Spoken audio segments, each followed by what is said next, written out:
Welcome to Two Queens, One Truth. One Truth. I'm Keish. And I'm Faye.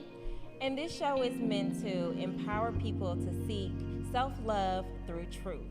And we're hoping that sharing a piece of our story will encourage others to go down the path of self-discovery and self-love. So that's why we are here. Yes.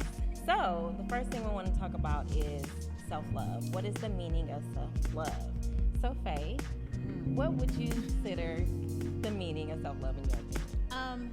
Honestly, in order to even get to the loving part, it's a process of discovery. Because honestly, in order to love something, you have to know it, right? Like, wouldn't you know, like a generic, of course you can say I love you, but a real in-depth I love you, I have the best interest for you, you have to dive in and to know more about that thing or person.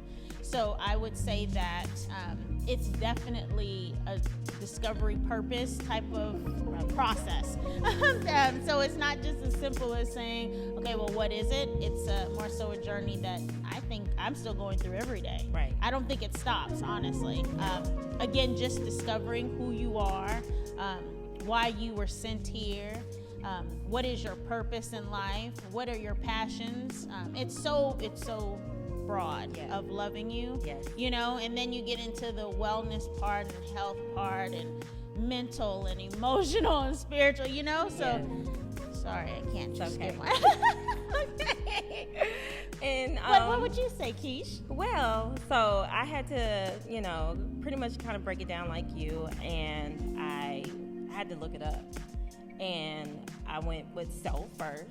And I saw that it said a person's essential being that distinguishes them from others. So, like you said, self-discovery. Yeah.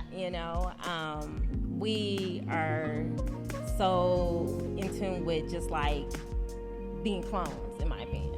And so when you want to go down the journey of self-discovery, you find out that, you're different than others. And that's okay. Yes. You embrace it. Yeah. You learn to embrace it. Yes. And then, of course, love. I thought of it spiritually. God is love. God is truth. So for me, you're learning to love yourself, be patient and kind with yourself, but also accepting all the truth.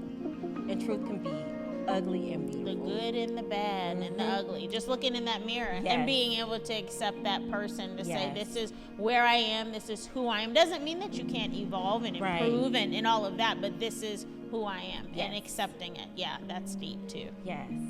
So today's show, we're going to talk about the incident that happened a couple weeks ago with a married couple. How the husband in Mesquite. Yes, in Mesquite. The husband murdered his wife because she wanted a divorce. I heard it was in front of children or something in reference to that, but yes. Right. So how do you feel about what do you think took place for it? I would say. I had a discussion with this gentleman in reference to that. I was asked, were you asked to talk about this on the show? I was asked by two different gentlemen to talk about this situation on the show here. And I explained to one of the guys, I've been in a relationship where I was physically abused. I stayed in that relationship for a very, very long time. I was in a relationship where I was mentally abused, emotionally abused, and then when I left, I was scared and stalked, and then I was financially abused. So the key, honestly, and this is the honest to God truth, if we as women were to look at the character of a man, I know I joke, believe me, I know I'm a jokester when it comes to him being fit physically and having a certain look, but at the end of the day, I've been single for 3 years because I look at character. Let's be very frank. But if we were to look at the character of a man, not necessarily what he does or what he has or material things, and how we feel, because feelings are so temporary, they're just chemicals. They come and go. One minute I can feel hot, the next minute I can feel cold.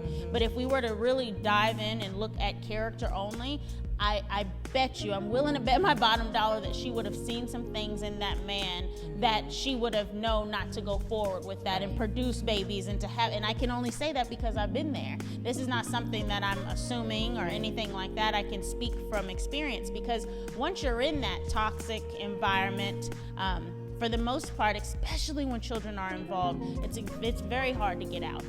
Not only that, but sometimes you're scared. I was one of those, I was stalked on the opposite side of it. So you think, oh, just leave. Okay, so then you leave and then it gets worse. So I've been in that. But again, making sure that, like we just spoke about, the self-love, being able to say, I am worth more, because it didn't start with him committing murder. I mean, it started 9 times out of 10, it was some physical abuse somewhere, or even name calling, or something harsher than, you know. So if she would have known who she was and had a standard of saying, I am worth more than what's being presented to me, doesn't mean you're not a good guy. Doesn't mean that, you know, it's not saying anything. It's about me. This is what I am worth more than this, and this is what I do not have to accept, because I love me enough to say no.